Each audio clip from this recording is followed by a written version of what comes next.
this philanthropic investment framework with the mayor's core agenda, something quite extraordinary emerges in Detroit. If it carries any relevance to other auto cities, and I think it does, it hinges on philanthropy's ability to do 5 things.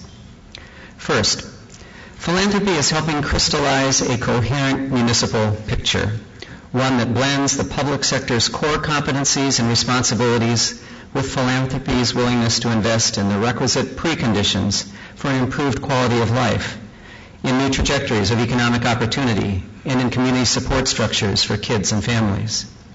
Second, philanthropy is creating a bridge between local and national resources.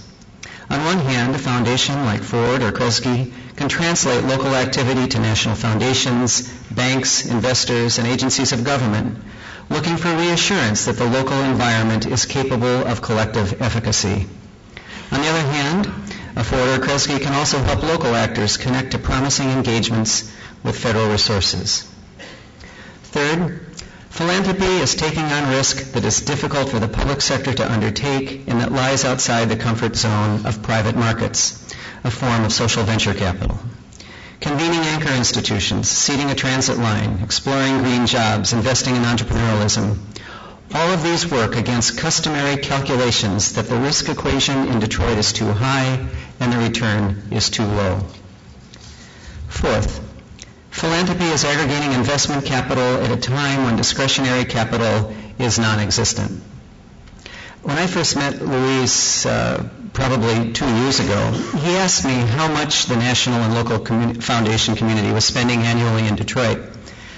My quick calculation was that the number was approximately $135 million a year, and that was estimated extremely conservatively. Luis looked at me and said, "So if we knew that over the next 7 years that we would have $1 billion to invest in Detroit, how would we do it? What would we want the result to be?" And true to Luis, that is exactly the right question.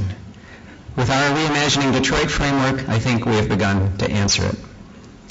And fifth, philanthropy is investing in the long-term capacity of the city, helping strengthen the talent pool within city government, helping create a machinery for engaging citizens meaningfully in such critical issues as land use and education, helping rebuild the infrastructure of community-based organizations on the front edge of implementation,